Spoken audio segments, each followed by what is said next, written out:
Hey, you guys, welcome to our Surviving and Thriving in Corona time. And we've said it so many times because this now is our 6th week doing these. And honestly, I look back and I think it's been 6 weeks. Like a lot of time has passed, and either whether it's gone slow or fast for you, either way, we're glad that you're here. We're glad that you're joining us. And I just want to express my gratitude to the women that are hopping on with us today. Each week, Amanda and I, we kind of sit down and we say, who do we want to hear from, and what are some topics that other women have told us about that we want to dive into and have someone come speak about. And so these are some topics this week that we're super excited about, and that they're going to be fun. We always try to mix in fun with educational as well as inspiring, and that's exactly what these women do. So I'm going to have each one of them, as it's their turn, they'll jump in and introduce themselves a little bit more. But we're going to start out with Tirza, and she's going to be talking about food and meal prepping and all those things. Let me mute everyone. Here we go. Right now we could do doggy ears just without the braids. There we go. Okay, so we're gonna be starting out with Tirza, and like I said, she's gonna be talking about meal prepping and just food. And I don't know about you, but during this quarantine time, like food has been tough. Like it has been tough for me, and I love to exercise and all that, but the food part has been tough. So we are going to really lean on her skills and knowledge for her to help us right now and help us what does that look like going forward as we start to kind of come out of quarantine, and how can meal prepping really help us. So Tirza, go ahead and unmute. In fact, I'll unmute you, and you can go ahead and introduce yourself and get going. Okay, perfect. Well, thanks for the intro. As mentioned, my name is Tirza, and I'm super excited to talk about meal prep and food. And really, I can get on a soapbox about nutrition in a good way, I think, but I get really passionate about it because it is such a big struggle. And many times people can get into, a gym routine. They love to run or walk, or, exercise typically isn't the issue. Typically it's nutrition. And because I struggled with it for so long and didn't know what to do, half the time I was like, I just wish someone would lay it out for me.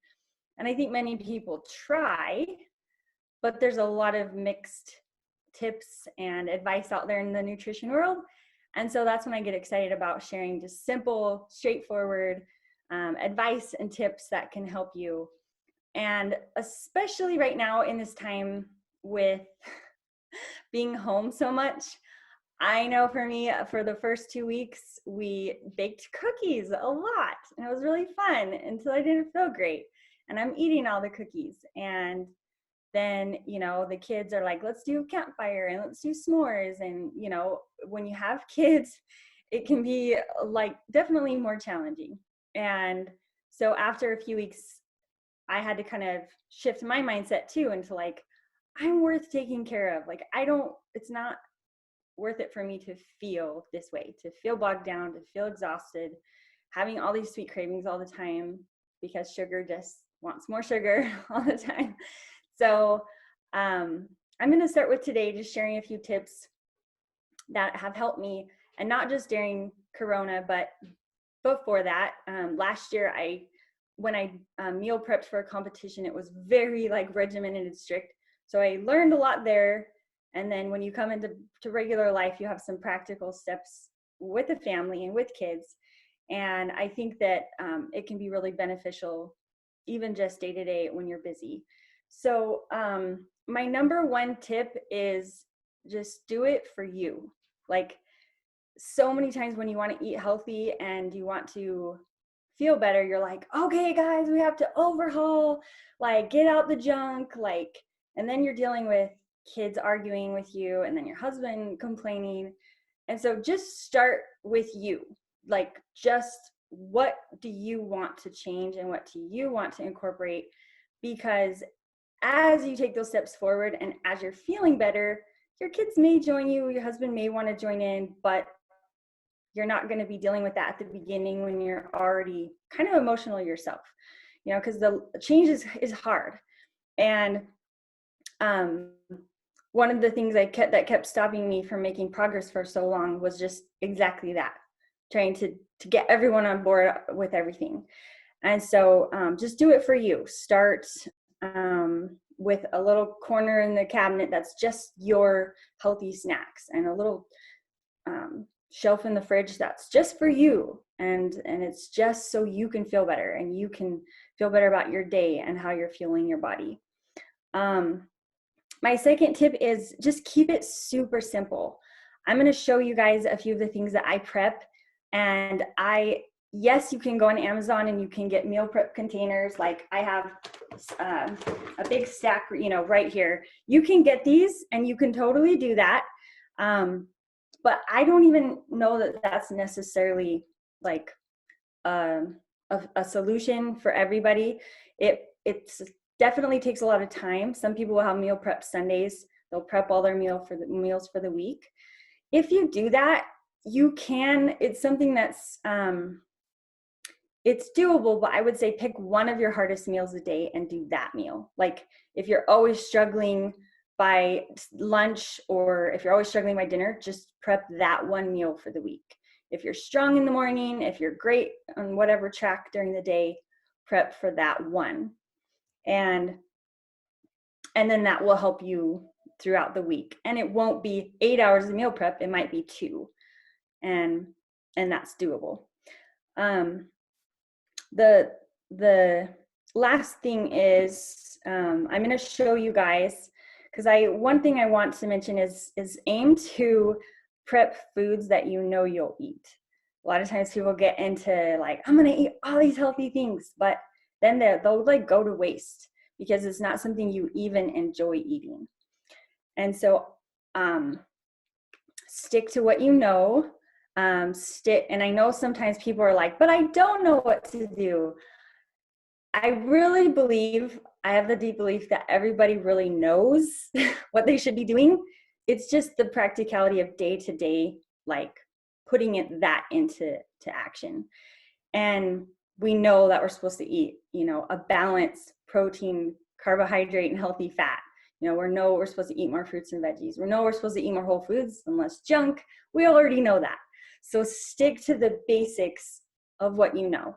Your meals could be a simple lean meat, carbohydrate. You could cook up a batch of rice, quinoa, even pasta. And it can be as simple as putting it in a container here, and it'll last you for a few days. So it's already cooked up.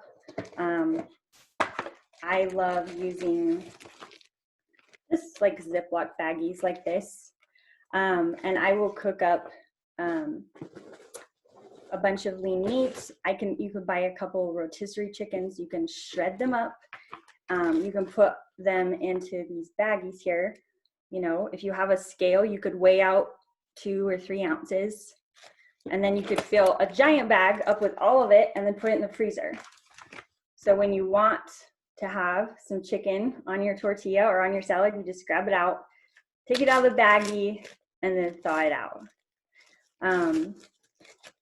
I haven't been following the comments, but yes, that's a great comment. The pressure cooker is fabulous for cooking up big batches of meat with lots of flavor. And you can do the same thing. I'm going to show you guys how like ghetto this is literally like in my freezer right now. This is all frozen. It's just meats. Like these are the grilled chicken skewers from Costco. And rotisserie chicken. This is all frozen. Lean ground beef. So these are just like ready for when I need to grab some meats. They're already ready. I'm not like, oh, I have to go thaw the chicken and bake it and I have to cut it up. Or you're getting more of the quick meats that aren't necessarily as healthy. Rotisserie chicken, and these are quicker meats, but I'm talking about like deli meats. those really aren't, they don't set well with most people. And you can opt for some healthier ones, but you don't want to be eating that all the time. The other thing is veggies. So these is just a container of green beans. I lightly steam my veggies. This is broccoli. I love both these things. And I will probably cook up like only like two options. And these will last a few days. And I'll just have them with my lunch, with my dinner. And so I'm getting veggies with my meal. One thing that I do with my clients on their meal plans, veggies are always free, like green veggies. Add them to every meal. A cup of veggies, just add them in. They don't count on your calories. They're full of fiber. They're full of nutrients. So I eat veggies like every meal. And then let's talk about treats, because that's important too. So one thing I do, like I baked this the other day, it's a pumpkin bread. It was a healthier one. It had like coconut sugar and banana flour and stuff like that. It was super good. So it's not technically sugar-free, but I baked it, I sliced it up, and then I just freeze it. So when I want to slice, I just take it out and I can thaw it and have a treat. I've been topping this with like a tablespoon of just coconut cream. Oh, it's so good. Just like plain coconut cream. It's so good. You could put a few little chocolate chips over it.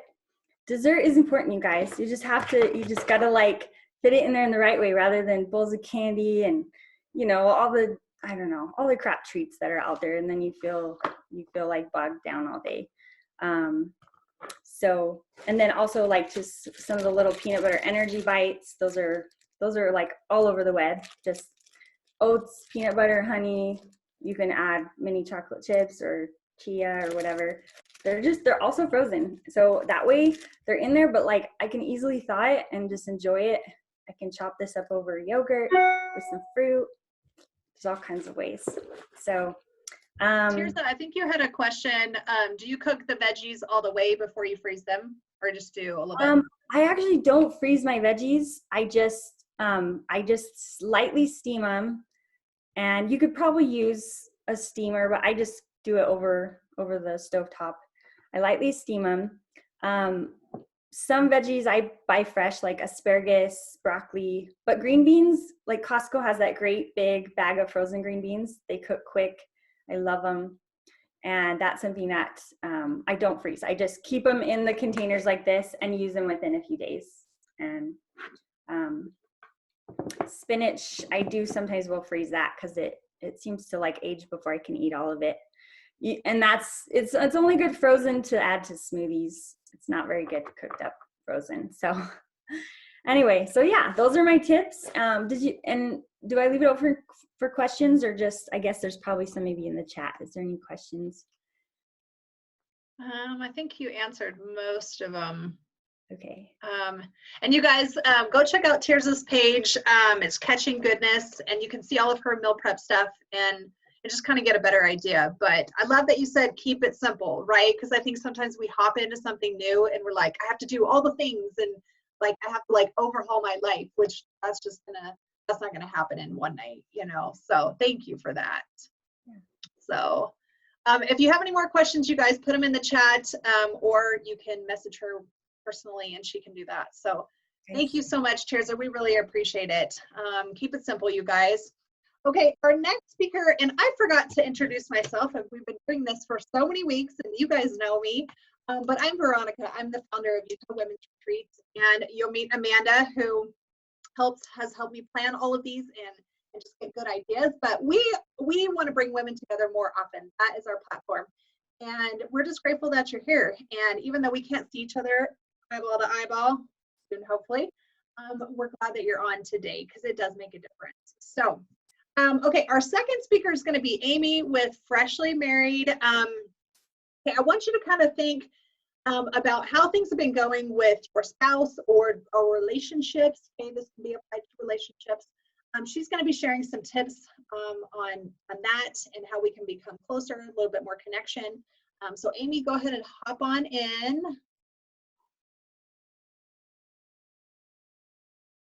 Let me unmute you. Okay, Amy. Are you there? I know she's there. Amy just had twins last year, so they're not a year old. And I'm like, how are you surviving? Can you hear me now though? We're good? Yes. Okay, awesome. So that's great. Yes. So I've been surviving with that. We need to do a whole series on surviving with twins for during a pandemic. So I know that marriages are already hard work right now, right? Like they're already so hard in general, but throw in a pandemic and it's like, oh my gosh, this is like so stressful. So I'm feeling for all the marriages all over the world right now. It's like, it's crazy. I don't know if people have been following, but since China's been emerging from out of their quarantine, they've actually been finding that more people are filing for divorce.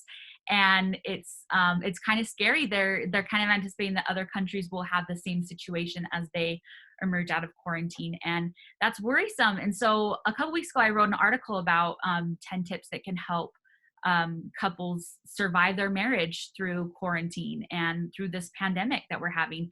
And I wanted to share a few of those, but then I wanted to elaborate on one that's the toughie one, that's kind of the tough one right now. So some of the little marriage tips are like, be patient with each other right now. We're experiencing something that's emotionally traumatic right now. I think a lot of people aren't realizing that. And we all cope in different ways. And like my thing was back in March when all this was happening, my thing was video games. I played video games to cope with it. And my husband was like, well, that's a lot of video games, like, and I was like, I just got to play this. Like, it's just helping me distract, and so that might be their way of coping. And then, it could be other things that people are trying to figure out how to cope. Denial, people are probably denying that it's happening. And so I think it's just giving your spouse a little bit more patience, realizing that like they might be going through something mentally and they just need your love and support right now, and just be kind. And so respect each other's different ways of coping through this, and make sure you're checking in and talking about the things that are happening, because things are changing each week with different updates and everything. And so share your feelings about it. Don't just try and like not talk about it. But then there's a time and a place not to talk about it, because we can't be constantly consumed with this pandemic. And so I know we hear this a lot, but have those weekly dates, even if you can't go physically to a movie or you can't go to classic skating. I don't know if that's what people do these days. I would do that. Why not?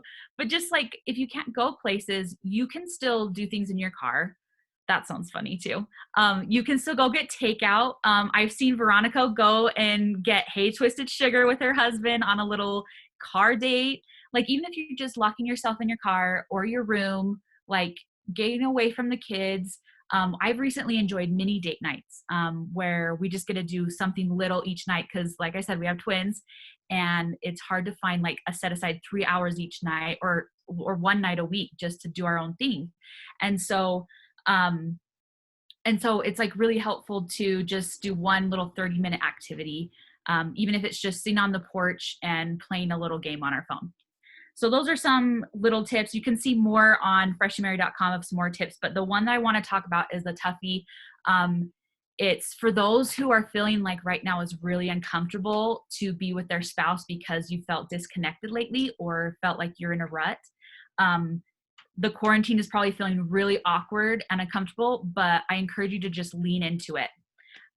Why? Because when else are we going to get this much time to just get our crap together? Like, for lack of a better phrase, I guess, but like, this is like the great pause that everyone's calling it, the great pause in our life.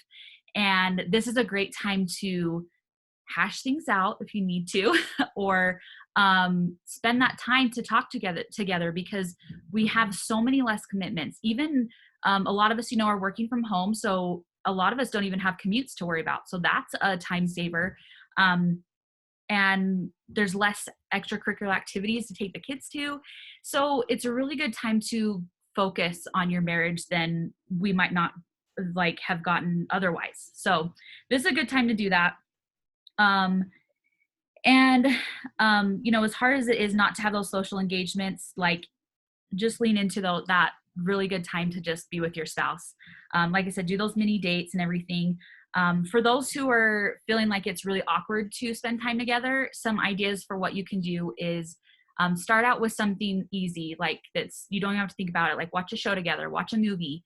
One thing that we like to do on days where we're just feeling kind of spent and we don't want to talk about things, or we're feeling awkward between each other, between me and my husband, is we like to watch America's Funniest Home Videos. We like to watch it because it's fun to laugh at other people, right? So it's kind of an easy way to like break the ice, it lightens the mood, and then we're able to maybe do something more connecting after that. So that's something that you can do. There's some conversational questions that you can find anywhere. I, especially on my website, have a lot that I really love to go to help us connect more. So you can do that. And as weird as it's going to sound, I'm encouraging you to have those difficult conversations, but do it tactfully. Do it tactfully and respectfully, productively, because you don't want things to turn into like a yell fest. And you don't want to be in a situation where things are really bad and you can't go stay at a hotel because things are scary or something like that. I'd hope it wouldn't come to that. But one thing that is really good to do this is what I call the ABC formula. And it's a way to express your feelings in a kind and respectful way without being too harsh. And you're stating facts. You're saying, you're filling in the blank. So you say, I felt A when you did B in situation C. And so you could say, like, I think something that could be very applicable right now is, I felt anxious when you didn't wash your hands when you came home from the grocery store. That's something that can totally make people anxious right now, and cause problems of the safety that they're doing. And so that's something you can talk about. And will you give that formula again? Yeah, totally. Yeah. It's, the blanks. Yeah, I wish I had like the picture of it. It's I felt A when you did B in situation C. And I have that on my website. Just search the ABC formula. I think it's really good for anytime, not just the pandemic, to talk about this stuff. You can use that for any crucial conversations you need to have.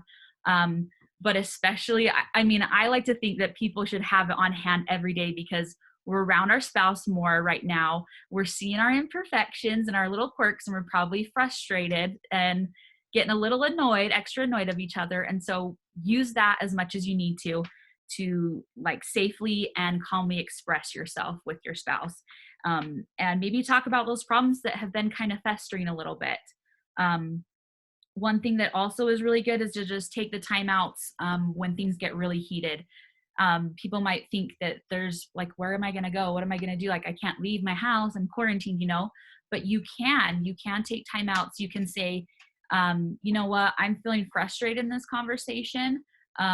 I'm going to go on a walk and go process this for an hour. Can we finish talking about it when I get back? Or I need to sleep on this conversation because I'm getting frustrated. Like, I need to walk away. But the thing is that you're scheduling another time to talk about it, which is really good. So it's not like things are just going to be left up in the air still. You're taking the time now. And then if it's too hard, you come back to it later. And again, this might be really awkward and really hard to work out these difficult problems that you might have in your marriage. And obviously I would recommend doing that if they're really difficult issues, do that with a therapist or a counselor. There's counselors that are working through telehealth right now. So you can talk to counselors that way.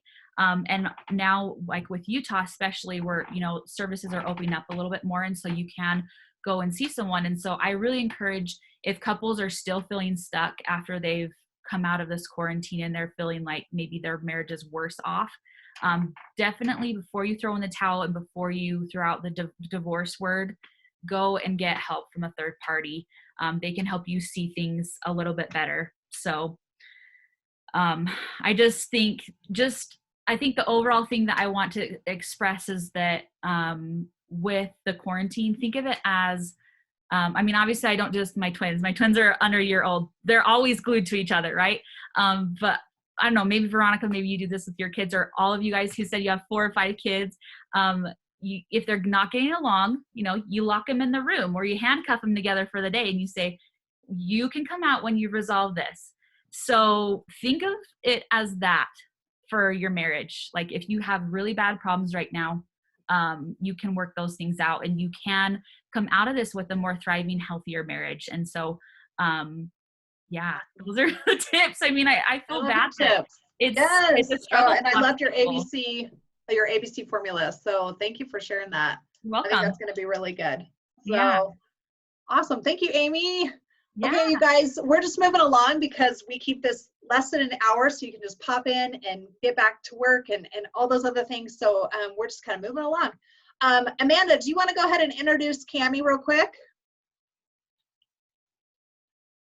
Okay, hello. All right, our next speaker is Cammie Wood, and she is with Daily 7 Inspired. Oh, Daily 7 Life Inspired? I say it wrong. And she is wonderful. We met at one of Veronica's Utah Women's Retreats and instantly clicked. She is an inspirational speaker. She has a fantastic Instagram and message that she loves to share with women and encouraging women. And when we thought about something that we wanted to discuss this week, we thought about, my gosh, like along with like the meal prep and just like all the different things that we're feeling and things, some of us are having a hard time with our body image right now because, I mean, hello, when's the last time we put on pants? Like, not regularly. We're all wearing stretchy pants, and sometimes that can mess with us. And so Cammie is going to talk to us today about having a healthy, positive body image. So Cammie, take it away. If you're wearing like real pants today, my hat goes up I here. am. You like made it. I've got jean shorts on. Woo-hoo! I'm still in my workout clothes. Awesome. Okay, Cammie, you're muted. Can you unmute yourself? Now am I here? Can you hear me? Okay, cool. Thanks, Amanda, for that intro, and Veronica too. It's been an honor to get to know these guys. Oh my goodness, I'm so lucky to rub shoulders with you guys. And those messages just now, like, thank you guys. Seriously, like, those were awesome. I cannot wait to get some meat and put it in my freezer. And those marriage tips, just thank you, you guys. Like, those were so awesome. Okay, so body image, like you were saying, like I'm literally I threw on a top over my sports bra because I thought I should probably be presentable, but I'm wearing leggings. It's fine. I've been wearing leggings for 6 weeks, like to the day. So anyway, it's talking like body image right now. So okay, so if we talk about Corona and what happened with Corona, right? Like we all, it was kind of strange at first, like, wait, they're going to close down everything. And so, yeah. And then they're like, okay, we'll give it 2 weeks. It'll be fine. We'll be back at it, you know? And then 2 weeks in, they're like, oh no, it's going to be a month. And then they're like, oh no, not till sometime. We don't know, right? We're still like staring at this, like the unknown. And with all of these things, like there was the earthquakes, and then we see other like huge calamities happening all over the world. And with all of that, like we're feeling some emotions. Like, am I right? Like, are you guys feeling emotions with all of this?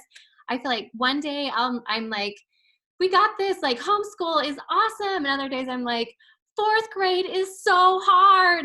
Like, I hate 4th grade. But as we're going through it, we're like getting all of this new information. And with all of that comes emotions. And so when we have emotions of any kind, especially if they're negative, we tend to want to buffer. And a buffer is also like another word, like comfort. We turn to comfort. Our minds, our brains, we do not like discomfort. And we don't like negative. And so what we try to do is go straight for something to like help us cope with it. And oftentimes, if you're like me, that means chocolate chips. Like, I just want a bag of chocolate chips and I want it in my pantry, and I close the door and I'm fine. It like helps or something like at that moment. Right. And so it's kind of our body's reaction, and everybody has it different, right? It might be candy for you. It might be chips. It might be alcohol. It might be video games, like whatever it might be. But for many of us, it goes to emotional eating. And so when that happens, like then, you've heard of the Corona 15, like freshman 15, only Corona 15, right? And so our bodies might look different right now. Like our bodies, and we wouldn't know because we're in yoga pants, so it's fine, right? But then that day that we're like, jeans, I think we should try it. We're like, I'm terrified, straight terrified. And so body image issues come into play, right? And so that's when we start downing ourselves and we have those negative feelings. So body image itself is just the perception that we have of our bodies, and then the thoughts and the feelings that come with that. And so if we're noticing negative thoughts and negative emotions about our body, then we need to recognize those. Okay. So, and it is normal. It's normal. So that's what we have to understand, is it's totally normal. But what do we do with this, and how do we cope with it? And so one exercise that I would love to encourage you to do is, if you are having negative emotions about your body of any kind, and I would say as women, like, it comes and goes. Like, I feel like it's, sometimes you're like, I'm good. And other times you're like, and that is part of our process of being human. It's totally normal. So take those emotions, like get a piece of paper and write all of them down. Write every single thing that comes to your mind about your body, positive, negative, everything. Like even pick, like the little things that you either love or that you don't love, or all of it. Just put it all down. Then I want you to look at that list and decide which ones are serving me and which ones are not. And in that moment, like, you have to understand that all of those thoughts are totally optional. They're optional. It's not truth or false. It's not true or false. It's just what we think, what thoughts we're allowing to go through our mind. So go through that list again, decide which ones you're going to keep and which ones you're going to let go of. And so the one thing that we have to remember too, and I love this quote, is that if you're looking for the one thing that can change your life, look in the mirror. So if you don't like the thoughts that you're having about yourself, you have the power to change that. Like, it is totally within our grasp. And so we have the power over our thoughts, over our actions, and the things that make up our lives. And so if you want a positive image, positive body image, you have to have positive thoughts about your body. And one thing I want to just make sure to emphasize is that if you want a positive self-image, you don't have to change your body in order to have a positive self-image. You have to change your thoughts about your body to have that image, to have that positive self-image. It has nothing to do with your body. It has everything to do with your thoughts. And so how do we navigate this? How do we do this? I have some tips. So number one, be aware of your thoughts. And then if you recognize that they're negative, switch it. Just switch it out. And this takes time, and it takes a lot of practice. It's taken me years to work on this, and I'm still working on it all the time. But if I feel a negative thought come into my mind about my body, switch it out. So you can do it two different ways. Do it to something positive, like, I love who I am. I am beautiful on the inside and the outside. Just whatever, all those affirmations. Number two is an empowering thought. So this can be, I am going to do good things today in my body and in my mind, and take action in that. So that's the empowerment, is taking action in having that positive self-body image. Number two is, do not beat yourself up. Okay, so you went in your pantry and you ate an entire bag of chocolate chips, super guilty, totally fine. That's the thing, is you have to remember, it is okay. It is okay that if you cannot ever hate yourself to better. You have to love yourself to better. There's the negative self-talk is never getting you anywhere. It's never okay. So be okay with it and move forward. Number three is, do not self-shame. Similar to it, but a little bit different. Do not self-shame. It doesn't work. It just doesn't work. You are never failing, ever. you ate a whole bag of chocolate chips, you did not fail. All of it is always just learning and growing, all of it. So if you have that negativity afterwards, if you've done something, it's not a failure, it's a good information. Okay, I don't love that my stomach hurts so bad right now because I ate 17 cookies. Like, I don't feel good about that. And it's not the beating yourself up, it's going, good information. Maybe next time I'll make a different decision, if that makes sense.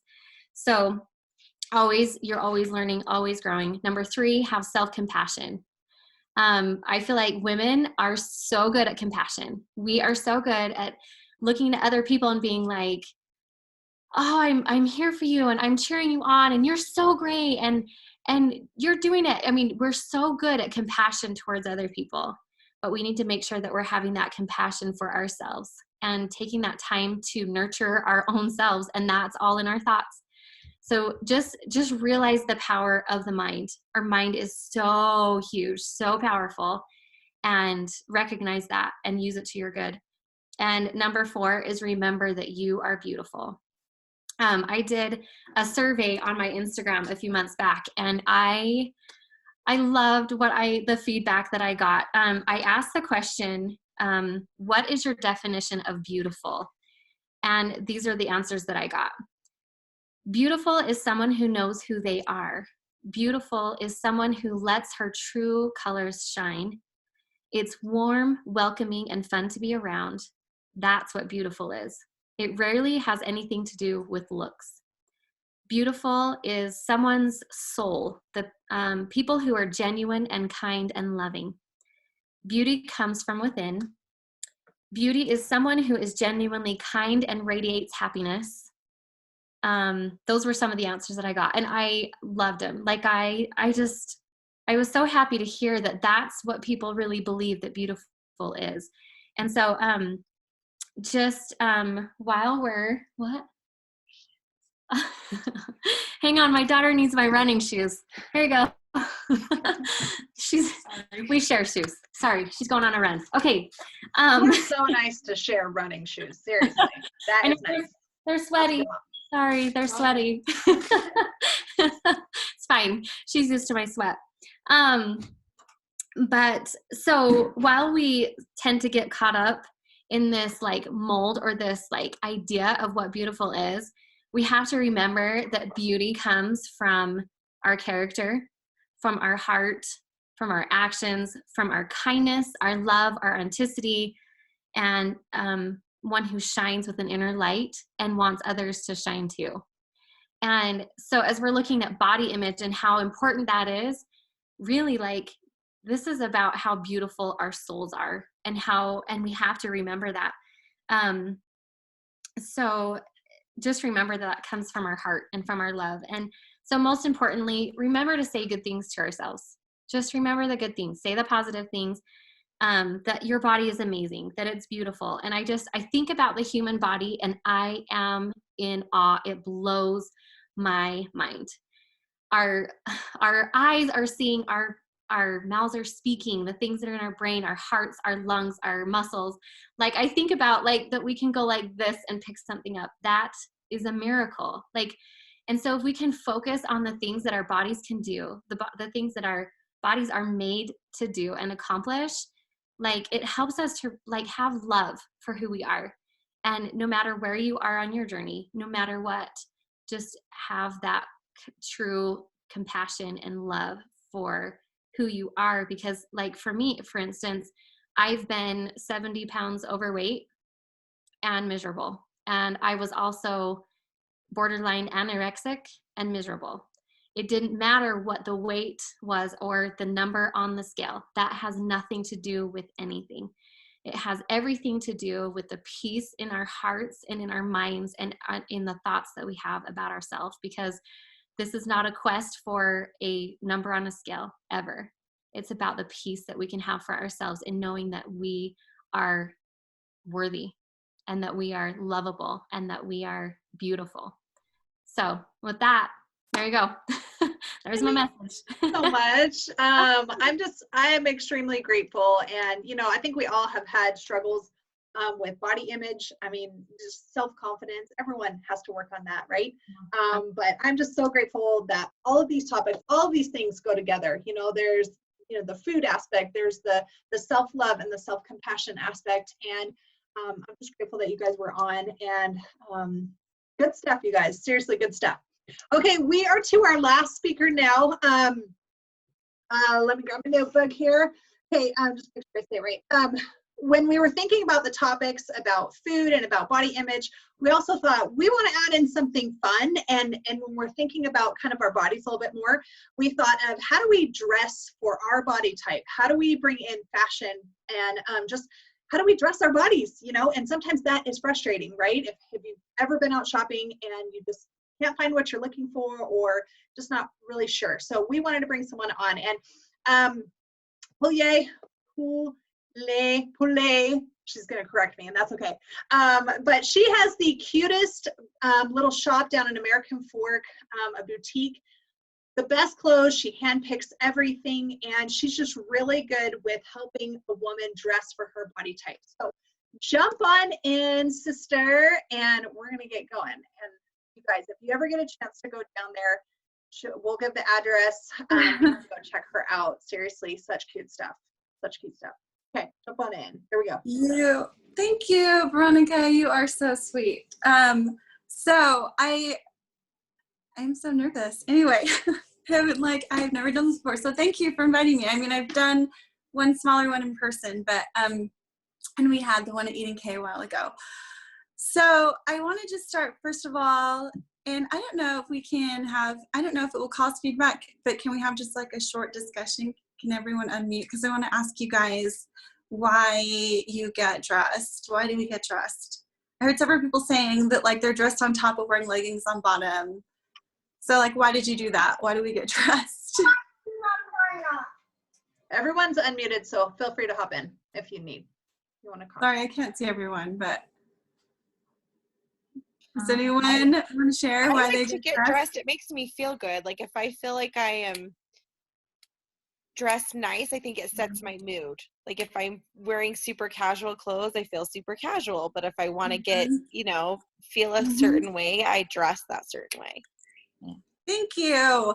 You know that they have shown studies that psychologically that is a true fact, that the way you dress does affect you mentally and how you perceive yourself and how you behave the rest of the day, or how you behave with how you're dressed. So thank you.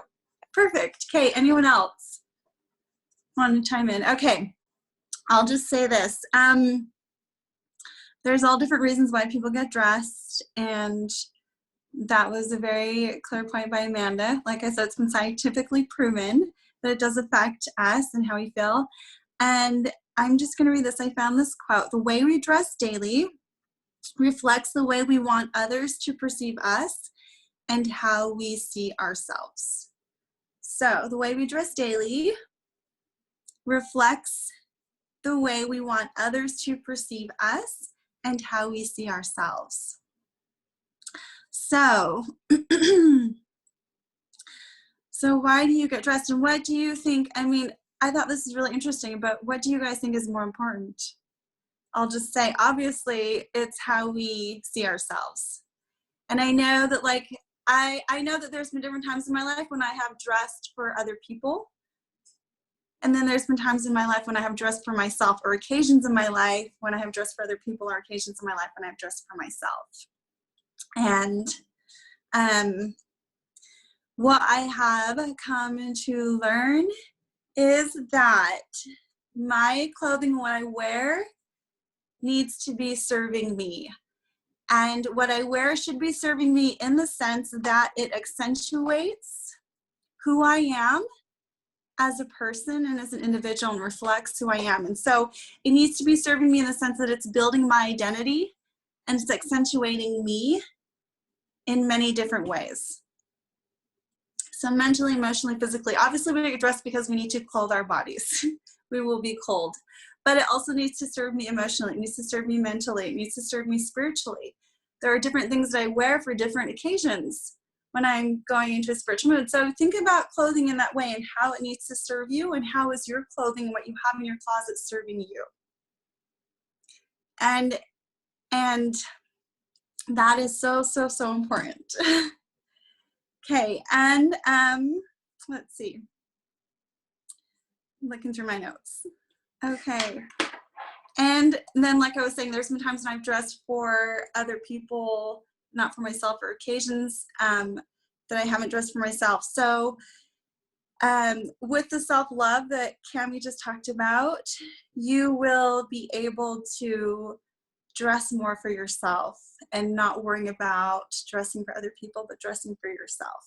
So in the sense that your clothing needs to be serving you in every way, how do we figure that out? How do we know if our clothing is serving us?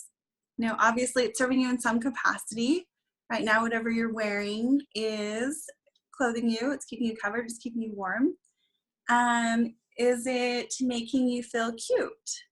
Is it making you feel like you can function? Is it putting you in a certain mood, getting you ready to go work out? So we think about the different functions in our life and what we have to do, and then making sure that what we're wearing, no matter what that function is continuing to serve us in those ways that it is, again, accentuating who we are and building our identities. So the first tip, and there's 2 different ways to go through and make sure that your clothing is serving you. And or there's two steps. So step A first, the first part of that is to go through your clothing. Obviously, well, there's two aspects to look at. One, looking at your clothing and going through it. So A is, and the first part of that is, does this item spark joy? And we talk about this a lot, and I know we always talk about joy, but does it? And there could be different reasons for this. You're going to have to weigh it out, but does this item spark joy? That's the first thing to think about. And then everyone defines joy differently. I kind of think of it as something that gives me excitement, makes me happy. I'm probably different when it comes to fashion. It's such a part of me, but literally the right pair of shoes is everything. It will make me so happy. Especially if you can find them for a really good deal at a good price. And so I know there's different things that make different people happy, or it may be something that's sentimental to you that has a memory attached to it. And even though it's years and years old and maybe you don't totally fit it anymore, but it's something that you do keep in your closet because it does bring you that joy and it has that memory to it. So that's the first part of step A. And then the second part is, does it fit well? And so that's kind of where you have to weigh, does it spark joy? Does it fit well? And when I mean, does it fit well now? So not saying, well, I'm going to hold on to this even though it's really, really, really, really, really too small, because I'm going to fit into it. I'm working towards this goal. And I think that there's times when we do that. Or I've had women come into my shop and say, well, I'm just going to wait until I lose 10 more pounds and then I'm going to shop for myself, and then I'll buy myself something new. There's so many people who say, no, I'm not ready to shop because I'm going to wait until I can, I lose 10 pounds or whatever, until I feel good in this. And so then they continue to wear clothing that they still don't feel good in, that they still don't love to wear, that's not serving them, because they're saying they want to be able to buy something at a future time. And so when you're going through your closet, you need to think, does it fit me well now? If it doesn't fit you well, then it's not something that you should have, and it needs to fit you well now, and it needs to be something that's going to serve those purposes. So make sure that it sparks joy for you and make sure that it fits you well. And if they don't, then you can donate them and you can start from there. And so then the second part of that is looking at, then what do you need?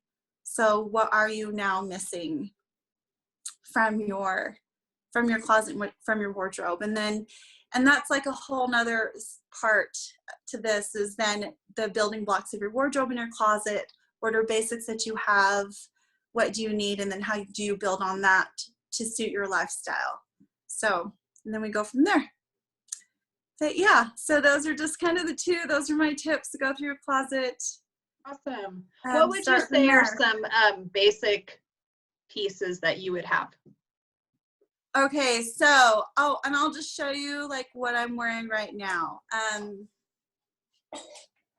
So I can stand up and show you. So I'm just wearing, see the simple blouse, what I have to do. And these are jeans. You guys talked about leggings. So when I talk about clothing serving you, find jeans that are like leggings. Why do you have to only wear jeans that are not like, you know what I mean? Like, why do you have to have jeans that are not comfortable? You can have jeans that are just as comfortable as leggings. So these are from Eden K, and these are high-waisted, and I love them, and they're just as comfortable. I'll be in these all day till like midnight working, and they're fine. So that's what I'm saying, find clothing that serves you. If it doesn't serve you, then why do you have it? Like, you shouldn't be looking at it and being like, oh, I don't like those. Like, everything in your closet, you should be able, like, imagine opening your closet and being like, oh, what should I wear today? You know, everything I love. And it can be that type of experience for you. Not that it's like that for me every day. A lot of times getting dressed is a chore, but we can make it a lot more fun than I think we tend to look at it as like a bad experience or something that's really hard. Anyway. Does anyone else have any other questions? So that was helpful. So get jeans that are like leggings. You need those. And a black pair of leggings, good pair of black high-waisted leggings, a good pair of denim. I love anything high-waisted just because it gives you more coverage. You can bend over in it. You can do whatever. You're good to go. And then some good basic tees. They're comfy. And then just like, even if you have just one or two simple blouses that are kind of like can be dressy, but dressed down. Just for running errands, or because sometimes you want to feel a little bit dressier. Anyway, yeah. Awesome. Thank you so much. You guys, one of the things that I love about her shop and what she has is that she puts together pieces that already kind of go together. And so you don't have to put a lot of thought into it. You can just go on her website and kind of see, oh, this is something recommended. You know, she does that. And so I really appreciate that kind of service. So, all right, you guys, I'm going to go ahead and stop the recording, and then people can ask questions or anything like that. Okay.